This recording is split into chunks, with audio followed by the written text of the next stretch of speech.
খানাকে 8 রাকাত হুজুর করিম, এটা বুখারী হাদিস, হুজুর করিম রবুরেন সৈয়দ আলম সাল্লাল্লাহু তাআলা আলাইহি ওয়াসাল্লাম ইরশাদ করেন,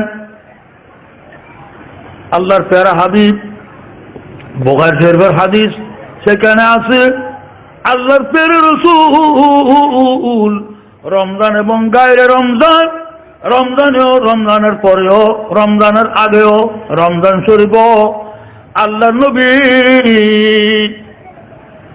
11 রাকাত নামাজ আদায় করতেন। কয় রাকাত? জোরে বলেন না। 11 রাকাত। রমজানও 11 রাকাত, রমজান ছাড়াও 11 রাকাত।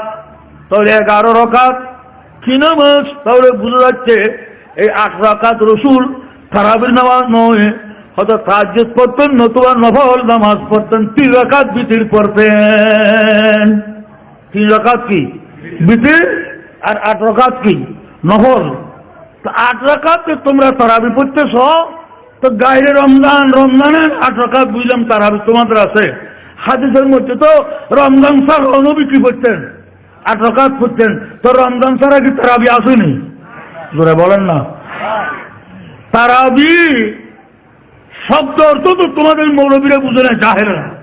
তারাবি তরবিয়াতুলের বহু বচন, জমা।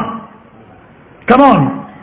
তাহলে কমপক্ষে 8 রাকাত পড়লে তো 1 তরবিহা হয়, তরবিহা, তারাবি হয় না। 8 রাকাতের মাঝখানে বা 2 তরবিহা হয়, 4 রাকাত পরে 1 তরবিহা, আর 4 রাকাত পরে তরবিহা। তরবিহাতাইনি না হলো তরবিহাতান, তারাবি তো হলো না। তারাবির জন্য তো আরো বেশি নামাজ কি পড়তে হবে, বহু বছর লাগবে। তো যাদের কাছে একটা আরবি শব্দের জ্ঞান নাই, তারাবি কাকে বলে? তো তারা বলে যে আমরা 8 রাকাত তারাবি। 8 রাকাত হলে তারাবি হবে না, 2 তরবিহা না হবে, তরবিহাতান বা তরবিহাতাইন হবে, তারাবি হবে না। এই 8 রাকাত নামাজ নবী যে পড়তেন, এগুলি তারাবি নয়, এগুলি তাহাজ্জুদের নামাজ। আল্লাহ নবী সবসময় তাহাজ্জুদের পরেই কি পড়তেন? বিতির। তাহলে বিতির কয় রাকাত? 3 রাকাত। 8 রাকাত তাহাজ্জুদ, 3 রাকাত। এটা রমজানও, গায়ে রমজানও, কারণ গায়ে রমজানও তো তারাবি নেই, তারাবি তো রমজানে। তো তারা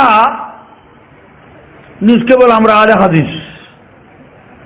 আহলে হাদিস মানি রাসূল করিমের বাণী। হাদিস আর কি? যেগুলো হাদিস শরীফ বলি আর কি।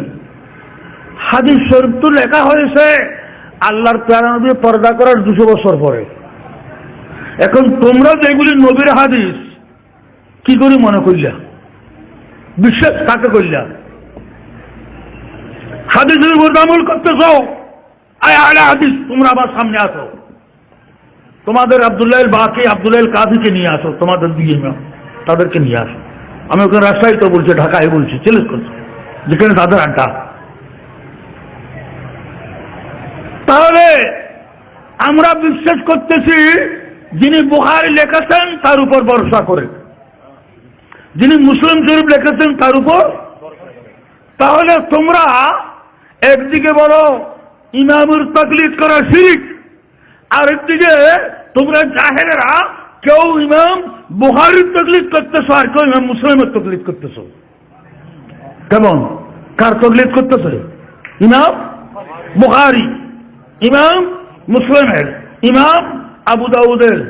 তাহলে দুনিয়ার হাদিসের ইমামগণ যদি এক পাল্লায় দেওয়া হয়, ইমাম আজম ইমাম মালিক যদি এক পাল্লায় দেওয়া হয়, কার পাল্লা বাড়ি হবে? জোরে বলেন না। ইমামে আজম আবু হানিফার পাল্লা।